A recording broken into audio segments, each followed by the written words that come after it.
हाय। तो कैसे हैं आप लोग? उम्मीद है कि सब लोग बिल्कुल अच्छे होंगे। आज हम क्लास 12th के इलेक्ट्रिक फील्ड एंड लाइन के चैप्टर नंबर 1 में आपका स्वागत करते हैं। ये है आपका लेक्चर नंबर 6।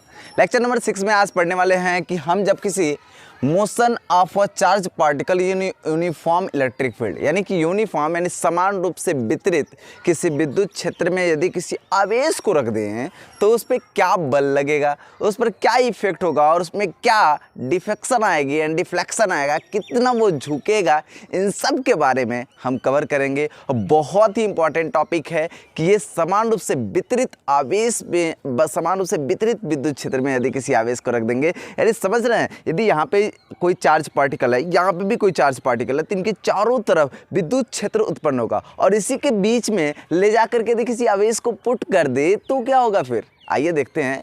ध्यान से कमर कस के बैठिएगा। तो सिंपली है कि यहाँ पे हम एक बनाते हैं क्या, समान रूप से वितरित विद्युत क्षेत्र। समान रूप से वितरित विद्युत क्षेत्र को आप जानते हो, देखो विद्युत क्षेत्र लाइन यानी कि इलेक्ट्रिक फील्ड लाइन को प्रेजेंट कैसे करते हैं, पहले इसे समझ लेते हैं। समझिएगा जरा सा। इसकी लंबाई जो होती है वो मैग्नीट्यूड दिखाती है, मैग्नीट्यूड, ठीक है ना, मैग्नीट्यूड दिखाएगी। और जो इसका ये तीर होता है ये इसको डायरेक्शन दिखाता है, डायरेक्शन दिखाता है। ये किसकी बात कर रहे हैं हम? ई की बात कर रहे हैं। जो इलेक्ट्रिक फील्ड लाइन होती है ये जितना लंबा होता है भाई, जितना लंबा होता है समझ लो उस इलेक्ट्रिक फील्ड की उतनी ही ज़्यादा मैग्नीट्यूड है, यानी उतना ही परिमाण है, यानी उतना ही वो ज़्यादा ताकतवर है। और जो इसकी तीर दिख रही हो वो बताती है डायरेक्शन कि वो किधर से किधर की तरफ लग रही है, ठीक है ना। तो आइए समझते हैं कि यहाँ पे देख रहे हैं कि हम ये समान रूप से वितरित है, यानी एक लाइन में ऐसे चल रही है, तो ये समान रूप से वितरित इलेक्ट्रिक फील्ड लाइन है, ठीक है ना। यदि इसके बीच में यदि कोई आवेश रख दिया जाए, क्यू पार्टिकल्स रख दिया जाए, पॉजिटिव लगेगा तो कैसा होगा, देखिएगा। पॉजिटिव रहेगा तो इसी सेम डायरेक्शन में जाएगा, इसी डायरेक्शन में जाएगा, इस पे फोर्स जो लगेगा। और यहीं यदि नेगेटिव कोई आवेश रख दिया जाए तो इसके अपोजिट जाएगा।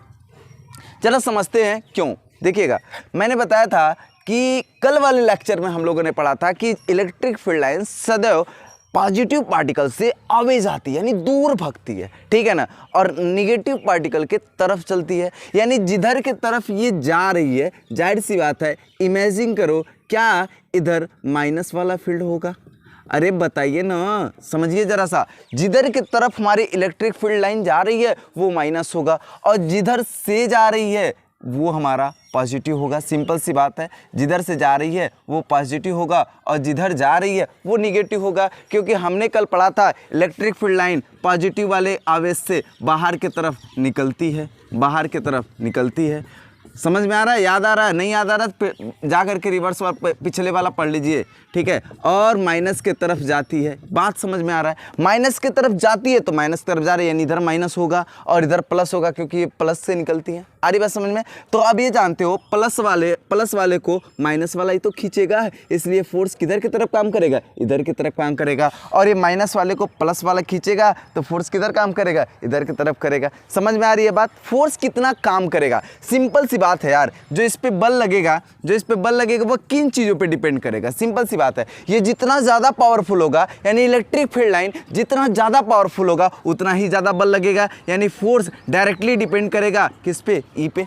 सिंपल सी बात है। और कह रहा है ये भी जितना ज़्यादा पार्टिकल फुल होगा, जैसे जो पार्टिकल्स हम रख रहे हैं वो पार्टिकल जितना ही ज़्यादा पावरफुल होगा उतना ही ज़्यादा तो बल काम करेगा, यानी कहेंगे ये जो F है वो इसके Q के भी अनुक्रमानुपाती होगा। दोनों को एक साथ ऐड करें तो ये अनुक्रमानुपाती EQ हो जाएगा, और जब हम इसे बराबर कर देंगे तो लिखेंगे EQ। यानी किसी पार्टिकल पे, किसी चार्ज पार्टिकल्स पर लगने वाला जो बल होता है वह उस विद्युत क्षेत्र यानी कि विद्युत क्षेत्र लाइन E और उस आवेश के गुणनफल के बराबर होता है, अर्थात F बराबर हो जाता है EQ। सिंपल है, F बराबर क्या हो जाता है? EQ हो जाएगा। समझ में आ रहा है बात? F बराबर EQ। इस फार्मूले को यहाँ पे हम रख देते हैं, F बराबर E इंटू Q। कल डायरेक्टली हम इसको पकड़ करके एक फार्मूला प्रूव भी किए थे, ठीक है। तो आज इस चीज़ को जान लिया कि कैसे आ रहा है। आप इसे नोट कर लीजिए, तब तक के लिए थोड़ी देर के लिए नोट कर लीजिए। हाँ, तो नोट कर लिए होंगे। अब आगे चलते हैं। जैसा कि मैंने फिगर बना रखा है, तो हमने F बराबर EQ ज्ञात कर लिया और इसका डायरेक्शन क्या है, F का डायरेक्शन क्या है। तो सिंपली मैंने अभी बताया ना कि F ऑन पॉजिटिव चार्ज, यानी पॉजिटिव चार्ज पे, पॉजिटिव चार्ज आवेश पर F हमारा वर्क करेगा along to the field, electric field के लाइन के डायरेक्शन में ही काम करेगा। और दूसरा कह रहा है F on negative charge work opposite to the E, यानी कि यदि नेगेटिव चार्ज रखा रहेगा तो अपोजिट डायरेक्शन में, यानी इधर की तरफ इलेक्ट्रिक फील्ड लाइन है तो इधर की तरफ काम करेगा, और यदि पॉजिटिव है तो इस डायरेक्शन में, फॉरवर्ड डायरेक्शन में काम करेगा। समझ में आ रहा है बात? चलिए तो जरा समझते हैं। यहाँ पे हमारी एक पॉजिटिव कोई लाइन है, कुछ इस प्रकार से छपी हुई है, पॉजिटिव लाइन है, और नीचे जो है इलेक्ट्रिक फील्ड निगेटिव है। तो यहाँ पे यूनिफॉर्मली हमारा नीचे की तरफ हमारा इलेक्ट्रिक फील्ड लाइन कुछ इस प्रकार से काम करेगा, डायरेक्शन इसका ऊपर से नीचे की तरफ डायरेक्शन काम करेगा। समझ में आ रहा है बात? देखिएगा, जब ऊपर पॉजिटिव रहेगा और नीचे निगेटिव रहेगा तो ऊपर से नीचे की तरफ ही तो काम करेगा। डायरेक्शन हमेशा ई का डायरेक्शन जो होगा वो पॉजिटिव से निकलेगा और निगेटिव की तरफ आएगा। सिंपल समझ में आ रहा है?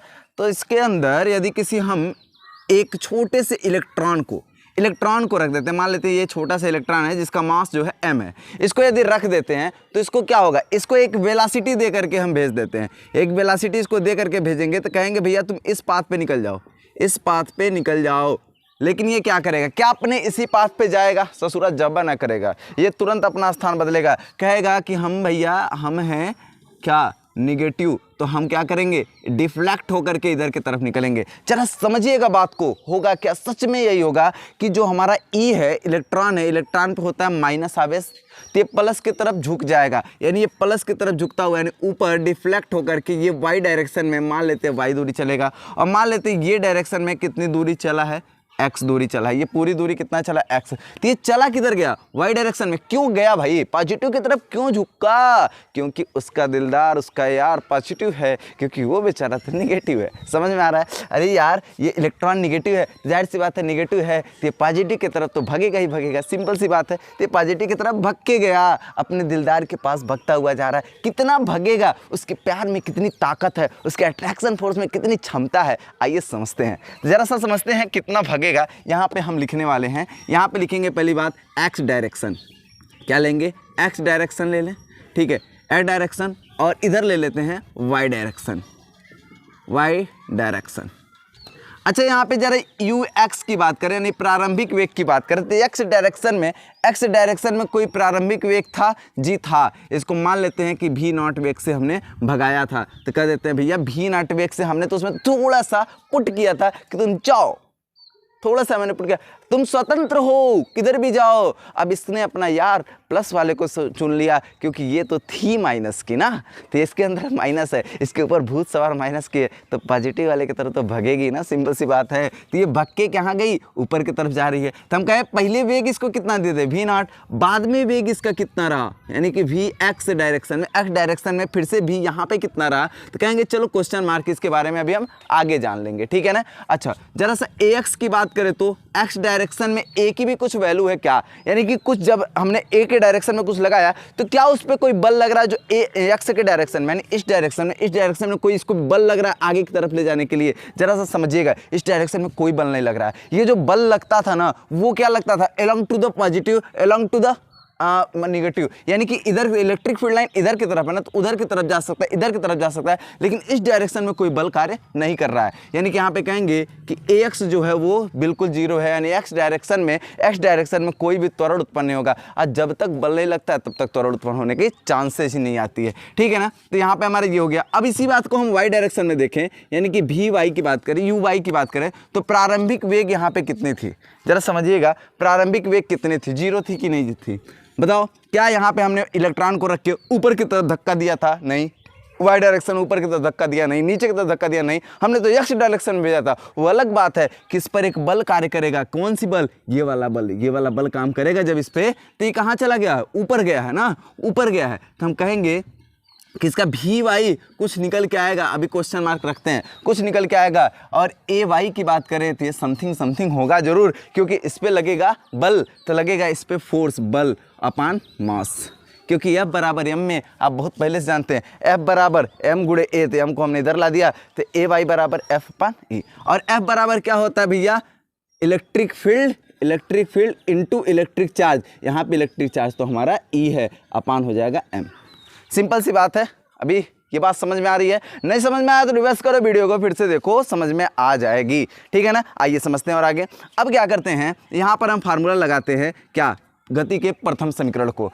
कुछ लोग कंफ्यूज होंगे, सर जी इसमें गति का समीकरण, अरे बिल्कुल लगेगा, जहाँ पे फिजिक्स है, जहाँ पे जो लगे घुसा डालो। ठीक है ना? तो हम लिखेंगे क्या, v बराबर U T plus half A T square, ये भी फार्मूला होता है। और एक फार्मूला सबसे पहला v स्क्वायर बराबर यू स्क्वायर प्लस 2as तीसरा है, और एक फार्मूला और v बराबर u प्लस ए टी। ठीक है ना? तो v बराबर यहाँ पे लिखेंगे वी एक्स बराबर you x plus A x T, यानी एक्स डायरेक्शन वाले के फार्मूले में। तो यहाँ से वी एक्स की बात करें तो हमें एक याद करना है भाई, वी एक्स याद करना है। यू एक्स की बात करें तो कितनी है हमारा वी नॉट है, प्लस ए एक्स की बात करें तो ये 0 इंटू टी हो जाएगा। तो यहाँ से ओवरऑल वैल्यू देखें तो वी एक्स बराबर वी नॉट आ जाती है, यानी यहाँ पे जो हमारी एक्चुअल में वैल्यू आएगी वो आगे चल के कितनी आ रही है, वी नॉट।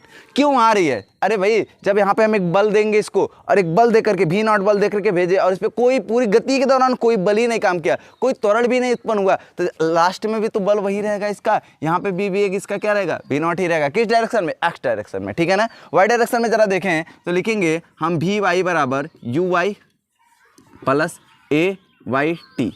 ठीक है ना? तो यहाँ से वी वाई की वैल्यू ज्ञात करनी है हमें, तो हम वी वाई लिख देते हैं। यू वाई की वैल्यू कितनी है, यहाँ पे 0 है। ए वाई की वैल्यू कितना है, ई अपान एम है, इंटू टी की वैल्यू कितनी है, तो टी की वैल्यू हमें पता नहीं, टी की वैल्यू तो टी रहने दो। यहाँ पे भी देखना जरा सा, टी एक्स की वैल्यू उतने ही टाइम में दोनों काम होगा, तो यहाँ पे भी टी वाई की वैल्यू भी टी ही रहने दो। सिंपल है, जितना टाइम में ये इधर गया उतना टाइम में इधर भी गया है, तो टी तो दोनों के लिए समान है, क्योंकि समान टाइम में दोनों काम हो रहा है। ठीक है ना? तो यहाँ पे भी टी समान रहेगा, यहाँ पे भी टी समान रहेगा। तो यहाँ से वी वाई की वैल्यू जो आ रही है वो आ रही है ई एम इंटू टी आ रही है। ठीक है? यहाँ से वी वाई की वैल्यू आ रही है, और यहाँ पे वी एक्स की वैल्यू है जो वी नॉट है। तो देखिएगा, अब जैसे इसमें एक्स की डिफ्लेक्शन ज्ञात करना है, डिफ्लेक्शन ज्ञात करने के लिए यहाँ पे हमने अंतिम विवेक ज्ञात कर लिया, यहाँ पे वी एक्स ज्ञात कर लिया, वी वाई ज्ञात कर लिया। अब डिफ्लेक्शन ज्ञात करें तो हम डिफ्लेक्शन के लिए एस बराबर U T plus half A T square formula लगाएंगे। एक्स डायरेक्शन के लिए भी लगा दे और वाई डायरेक्शन के लिए भी लगा दे। तो जरा देखें, एक्स डायरेक्शन के लिए और यहाँ पे लिख दिया वाई डायरेक्शन के लिए। एक्स डायरेक्शन के लिए एस बराबर U T plus half A T square. तो यू कितना है, जरा देखा जाए, यू कितना हमारा वी नॉट है, वी नॉट है इंटू टी लिख दीजिए, और ए एक्स की इसमें 0 है तो ये पूरी टर्म हो जाएगी 0।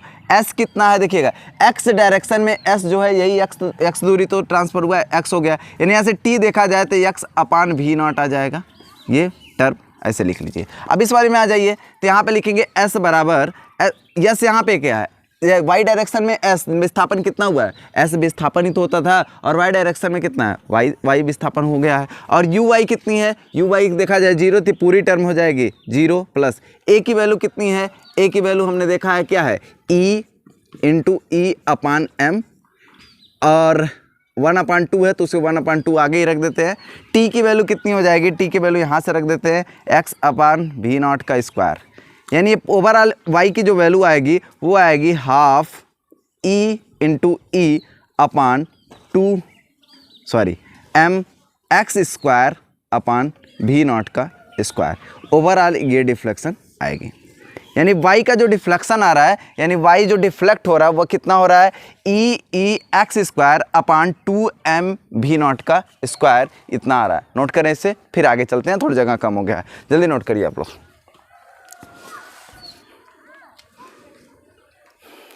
हो गया? पॉज करके वीडियो नोट कर लिया करिए। ठीक है, आगे चलते हैं, इसे ऊपर रीअरेंज करते हैं, और यहाँ पे हम लोग थोड़ा सा एक वैल्यू है ये थीटा, यानी यहाँ पे देखा जाए तो डिफ्लेक्ट कितना हो रहा है, ये थीटा कितना बना रहा है, तो इसके लिए लगाएंगे भैया 10। ये वाली डिस्टेंस मान लेते हैं हमारी कितनी है, y है, और ये वाली डिस्टेंस कितनी हो रही है, पूरी x हो रही है। तो दोनों डिस्टेंस लगा जाए तो डिस्टेंस दूरी बराबर क्या होता है, 4 गुणे समय होता है, 4 गुणे वेग होता है, दूरी 4 गुणे वेग। तो यहाँ पे देखा जाए तो tan थीटा बराबर लंब हमारा कितना होगा, ये दूरी कितनी होगी, ये दूरी y होगी, ये y की वैल्यू रखा जाए, ये y कितनी होगी, तो इस y की मान रखा जाए तो हमारा होगा, सर जी इसका वेग ले लीजिए इंटू टी ले लीजिए अपान, यदि नीचे देखा जाए तो हमारा जो रिफ्लेक्शन होगा वो क्या होगा, वी एक्स इंटू क्या होगा, टी होगा। तो टी से टी मर जाएगा, ऊपर क्या बचेगा, V Y upon V X. तो वी वाई की वैल्यू कितनी होगी, वी वाई की वैल्यू आपने अभी देखा है, यहाँ पे है, क्या हो जाएगा, E into T upon M. अच्छा, x की वैल्यू कितनी है, x की वैल्यू क्या है, वी नॉट है, सिंपल सी बात है। यहाँ से थीटा बराबर कितना हो जाएगा, tan इनवर्स हमारा हो जाएगा E T अपान mv0। ये हमारा ओवरऑल वैल्यू आ गई थीटा की। तो इसे भी आप नोट कर लीजिए प्यार से। चलिए हो गया।